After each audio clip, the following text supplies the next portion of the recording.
सबसे पहले बात करेंगे भोपाल की, जहां से बड़ी जानकारी मिल रही है। मोहन कैबिनेट में अहम प्रस्ताव को मंजूरी मिल गई है। यह बड़ी जानकारी हम आप तक पहुंचा रहे हैं।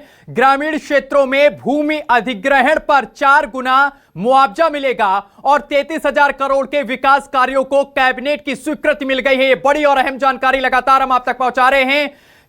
6वीं और 9वीं के छात्रों को मुफ्त साइकिल देने का फैसला किया गया है। कैबिनेट से 990 करोड़ रुपए साइकिल योजना के लिए मंजूर कर दिए गए हैं। शिक्षण प्रशिक्षण के लिए 1200 करोड़ रुपए स्वीकृत किए गए हैं। मेडिकल कॉलेज और अस्पतालों में सस्ती भोजन व्यवस्था लागू होगी। यह बड़ी जानकारी हम आप तक पहुंचा रहे हैं। और इसके साथ ही आपको बताते चले कि नॉन प्रॉफिट बेस पर अस्पतालों में खाने पीने की सुविधा होगी शुरू। राज्य मंत्री नरेंद्र शिवाजी पटेल ने दी है कैबिनेट फैसलों की पूरी जानकारी। यह इस वक्त की बड़ी जानकारी हम आप तक पहुंचा रहे हैं, जहां आपको बताते चले कि कई बड़े फैसले लिए गए हैं इस बैठक में। तो मोहन कैबिनेट में अहम प्रस्तावों पर मोहर लग गई है। बड़ी जानकारी लगातार हम आप तक पहुंचा रहे हैं। ग्रामीण क्षेत्रों में भूमि अधिग्रहण पर 4 गुना मुआवजा मिलेगा और इसके साथ ही 33,000 करोड़ के विकास कार्यों को कैबिनेट की स्वीकृति मिली है। 6वीं और 9वीं के छात्रों को मुफ्त साइकिल देने का फैसला किया गया है। कैबिनेट से 990 करोड़ रुपए साइकिल योजना के लिए मंजूर किया गया है। शिक्षण प्रशिक्षण के लिए 1200 करोड़ रुपए स्वीकृत किए गए हैं। मेडिकल कॉलेज और अस्पतालों में सस्ती भोजन व्यवस्था लागू होगी। नॉन प्रॉफिट बेस पर अस्पतालों में खाने पीने की सुविधा शुरू होगी। राज्य मंत्री नरेंद्र शिवाजी पटेल ने पूरे मामले की जानकारी दी है।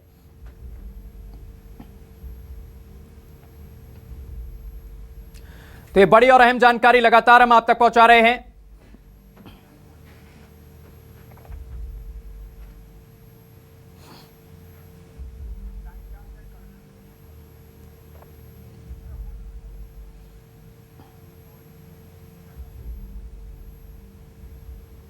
अपने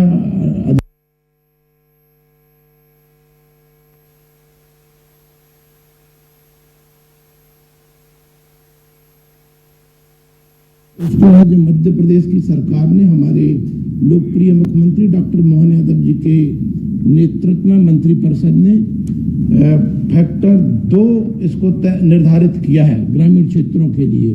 तो निश्चित रूप से पूरे प्रदेश में सभी ग्रामीण की जो कृषि भूमि है उसके लिए फैक्टर 2 का निर्धारण हुआ है। फैक्टर 2 होने के परिणाम स्वरूप अब 4 गुना मुआवजा हमारे प्रदेश के किसानों को मिला करेगा। यदि किसी भी शासकीय कार्य के लिए, सार्वजनिक निर्माण कार्य के लिए यदि भूमि अर्जन की जाएगी, निश्चित रूप से ये एक ऐतिहासिक निर्णय है हमारे किसान भाइयों के हित में। साथ में आज निर्माण कार्यों के लिए भी 33,000 करोड़ से अधिक के कार्य स्वीकृत किए गए हैं।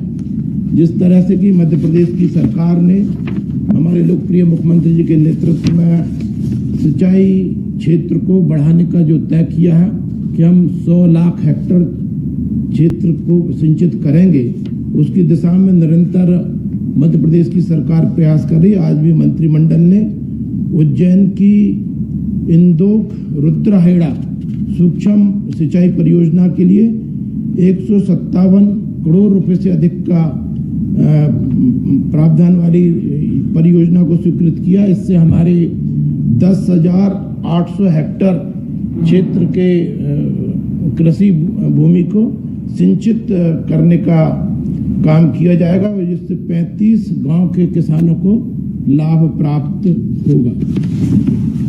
साथ में जो कैन बेतवा परियोजना है उसके अंतर्गत छिंदवाड़ा में सिंचाई कॉम्प्लेक्स परियोजना चल रही है।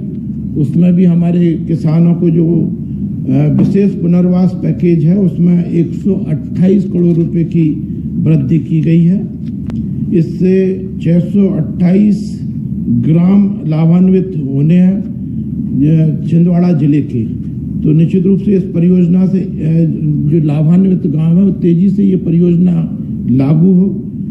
1,90,500 हेक्टेयर क्षेत्र में ये सिंचाई परियोजना बन रही है। इस पुनर्वास पैकेज से इस परियोजना को निर्माण कार्य में गति मिलेगी।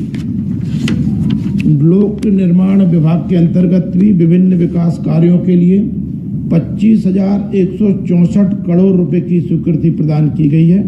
इसके अंतर्गत ग्रामीण सड़कों एवं अन्य जिला मार्गों के निर्माण और उन्नयन के लिए लगभग 6,150 करोड़ रुपए, पुलों सड़कों के उन्नयन के लिए 1,087 करोड़ रुपए, भवनों के मरम्मत और विभागीय परिसंपत्तियों के संधारण के लिए 765 करोड़ रुपए, बृहद पुलों के निर्माण की योजना के लिए 16वें वित्त आयोग की अवधि में लगभग 9,950 करोड़ रुपए की स्वीकृति प्रदान की गई है। शिक्षा के क्षेत्र में आज पुनः हमारे मुख्यमंत्री डॉक्टर मोहन यादव जी के नेतृत्व में हमने आगामी 5 वर्षों के लिए कक्षा 6वीं और 9वीं के अध्ययनरत विद्यार्थियों के लिए निःशुल्क साइकिल परियोजना का प्रदान करने की योजना का एक्सटेंशन किया है, वृद्धि की है। इसमें लगभग 990 करोड़ रुपए खर्च होंगे और हमारे मध्य प्रदेश के कक्षा 6वीं तथा 9वीं के विद्यार्थी लाभान्वित होंगे। साथ में जो हमारे शिक्षक